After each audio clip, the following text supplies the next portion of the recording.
Avant de mourir, il faut savoir qu'un mourant raisonne tout à fait différemment. Il comprend ce qui est réellement important.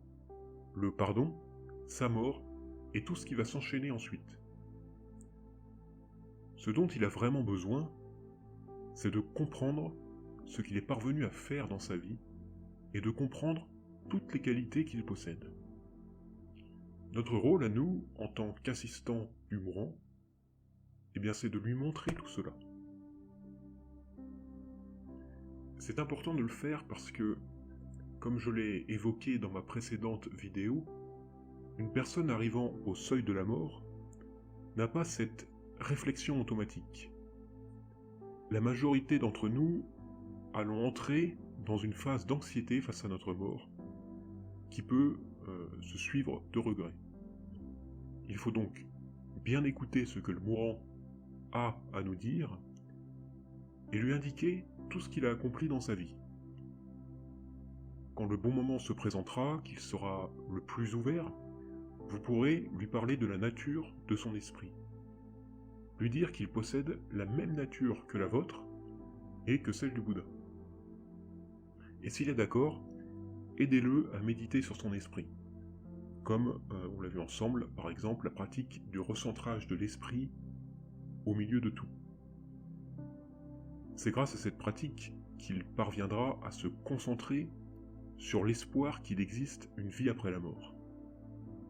Il ne pensera alors plus à ses regrets, ni à ses craintes de mourir, mais à tout ce qu'il y a eu de positif, et à l'espoir de la continuité de l'esprit. En somme, il sera préparé à mourir.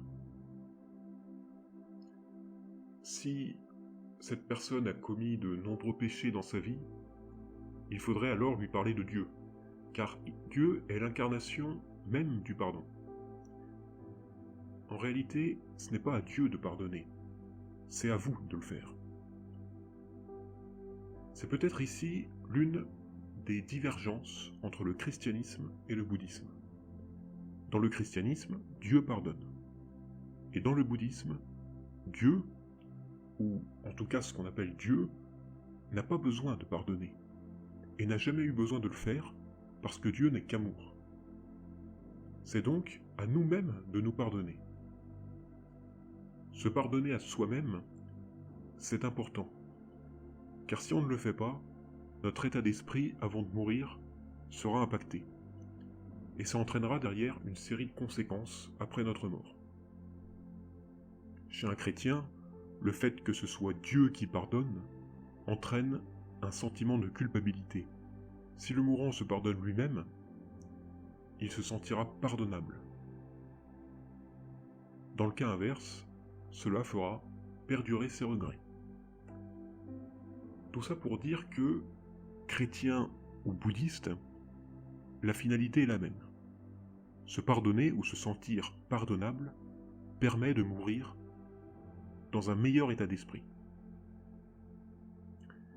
Et ça concorde d'ailleurs parfaitement avec les témoignages des expériences de mort imminente, où nombreux sont ceux qui ont fait l'expérience d'une vision d'un être de lumière, ne symbolisant que le pardon.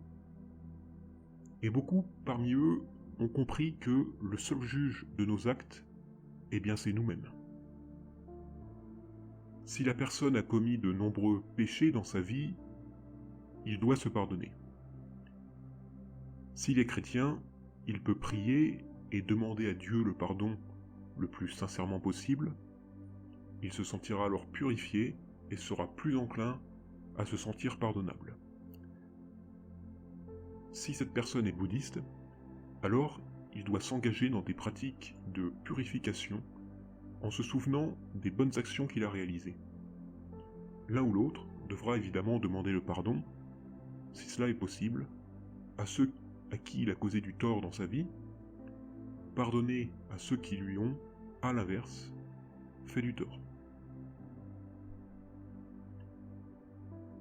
Même si on ne croit pas tous aux religions, qu'il y a des athées dans ce monde, on croit tous en une chose commune. C'est le pardon. Tout le monde y croit. Le pardon, c'est le dernier espoir pour ceux qui sont proches de la mort. Il faut encourager les mourants dans ce sens. Même si on n'a pas le pardon de tout le monde, on doit agir en faisant de notre mieux, en faisant tout notre possible, parce que l'important, c'est de mourir sans regret, c'est de mourir paisiblement. De plus, le pardon est un moyen efficace pour développer de la compassion et de l'amour dans notre esprit. N'avez-vous jamais remarqué la sagesse que procure le simple fait de demander pardon à quelqu'un? Avec la religion, nous avons des idées de ce qui va se passer après la mort. Mais avec le pardon, que tout le monde connaît, nous avons l'occasion d'emprunter un véritable chemin capable de nous mener vers une mort paisible et de nous véhiculer dans l'après-mort. Je n'ai plus d'autres conseils à donner concernant les mourants.